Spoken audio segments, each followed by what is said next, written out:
আমাদের গল্পকথা চ্যানেলে আপনাদের সবাইকে স্বাগত জানাই। আজকের আমাদের নিবেদন হলো গ্রামের দুঃখী পরিবার। আমাদের এই চ্যানেলটাকে লাইক, কমেন্ট এবং সাবস্ক্রাইব করতে ভুলবেন না এবং অবশ্যই বেল আইকনটাকে ক্লিক করবেন। কি গো রামুর বাবা, আমি ভাবছিলাম একটা কথা। এইভাবে কতদিন আর সংসার চলবে টেনে টুনে? তুমি গিয়ে একটু শ্যামলালের বাবার সাথে কথা বলো না। দেখো না, ওই লোক তো শুনেছি কলকাতায় কাজ করে অনেক টাকা ইনকাম করছে। তুমিও যদি ইনকামে কিছু রাস্তা করতে পারো, তাহলে আমাদের দুর্দিনটা একটু শেষ হয়। দেখো গিয়ে কথা বলে।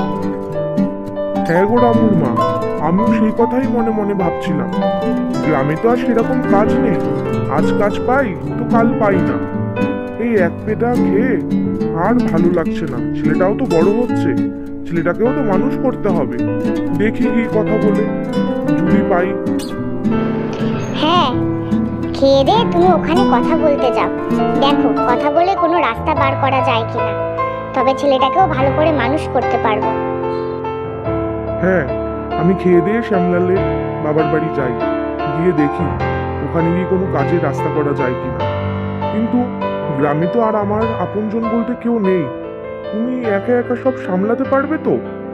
রামুকে নিয়ে একা থাকতে পারবে তো? ও যা দুরন্ত হয়েছে, কি করে সব সামলাবে তুমি?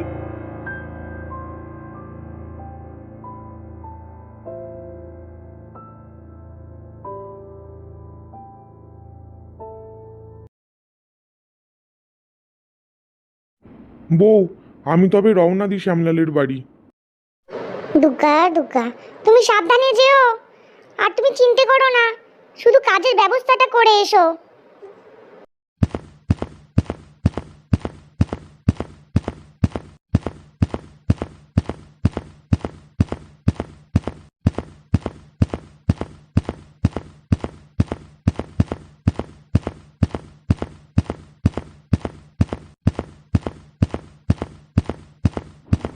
ও শ্যামলালের বাবা, বাড়ি আছো নাকি? শ্যামলালের বাবা। ও বাবা, রামুর বাবা এসেছো আজকে এতদিন পরে? হঠাৎ আমার কথা মনে পড়লো। এসো এসো, বসো দেখি। ওই এদিক থেকে যাচ্ছিলাম, তাই তোমার সাথে দেখা করে গেলাম। তুমি তো আর গ্রামে এখন বেশি থাকো না, শহরে গিয়ে গ্রামের মানুষকে তো ভুলেই গেছো।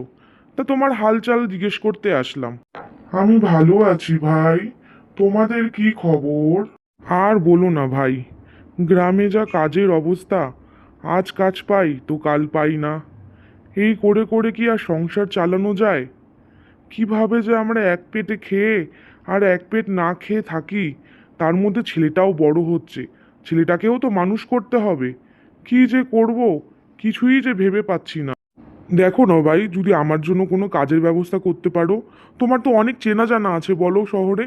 দেখো না, একটা কাজের ব্যবস্থা করে দাও না ভাই, দাও না, খুব উপকার হবে ভাই। আমি তো সব সময় বলি, গ্রামেতে আর কিচ্ছু নেই, যা আছে শহরে আছে। গ্রামে কি আর কাজ আছে? শহরে কাজ না করলে ভাই ভাত জুটবে না। দাঁড়াও, দেখছি আমি ফোন করে, যদি কোনো কাজ পাই তোমার জন্য, তবে আমি তোমার কাজ করিয়ে দেব।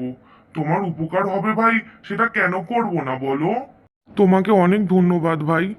দেখো যদি ব্যবস্থা করতে পারো, ছেলেটাও তো বড় হচ্ছে, ওকেও তো মানুষ করতে হবে ভাই। কি করব, এত মাথায় চিন্তা, আর ঘুম আসে না ভাই। হ্যালো, হাবুল ভাই বলছো? আমি মিরিক বলছি। বলছি ভাই, একটা দরকারে ফোন করেছি তোমায়। আমার গ্রামে এক দাদা আছে, বলতে পারো সে আমার আপনজন। খুবই ভালো মানুষ, ভালো কাজ করে, কর্মঠ মানুষ। দেখো না ভাই, তার যদি কোনো কাজের ব্যবস্থা করতে পারো। সে আজ সকালে এসেছে আমার এখানে কাজের সন্ধানে। দেখো যদি কাজ পাও, তাহলে একটু এর সুবিধা হয়। গ্রামের অবস্থা তো বুঝতেই পারছো, গ্রামে যেহেতু কাজ নেই। দেখো ভাই যদি হয় তাহলে। কি বললো ভাই, কি বললো, কাজ কি হবে ভাই? আমি কি এবার একটুখানি শান্তিতে থাকতে পারবো ভাই? একটু ভালো করে খেতে পারবো দুবেলা ভাই? ভাই, তুমি শান্ত হও।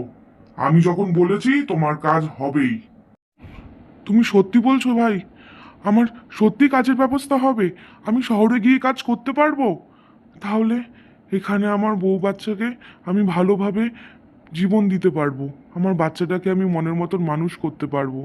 আমি যা কষ্ট করেছি ও যেন কোনোদিনও কষ্ট না করে। ও লেখাপড়া করে অনেক বড় মানুষ হবে। তোমাকে অনেক ধন্যবাদ ভাই। তুমি আমার উপকার না করলে আজ আমার কি হতো, কি হতো আমার। তুমি অনেক ভালো মানুষ ভাই, তোমার ভালো হোক। তুমি চিন্তা করো না রামুর বাবা, মানুষই তো মানুষের পাশে দাঁড়ায়। তুমি আমার কাছে এসেছো তোমার কষ্ট নিয়ে, তা সে আমি দেখব না? তা কি হয়? তোমার কাজ হবে, তুমি কোনো চিন্তা করো না। হ্যালো, আচ্ছা আচ্ছা, ঠিক আছে ঠিক আছে। নাও ভাই, এবার মিষ্টি খাওয়াতে হবে, তোমার কাজ পাক্কা হয়ে গেছে। তোমাকে অনেক ধন্যবাদ ভাই।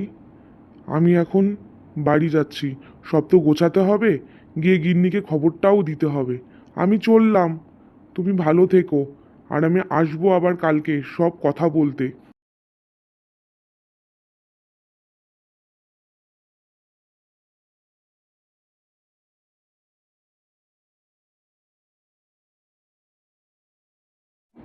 ও বউ, অনেক খুশির খবর। শ্যামলালের বাড়ি আমি গেছিলাম, কাজ পাক্কা করে ফেলেছি। আর আমাদের কোনো চিন্তা নেই, আমাদের ছেলেকেও ভালো করে মানুষ করতে পারবো। সত্যি বলছো রামুর বাবা, তুমি সত্যি বলছো? এতদিনে ভগবান আমাদের উপরে মুখ তুলে চেয়েছেন, এবার আর আমাদের কোনো দুঃখ থাকবে না।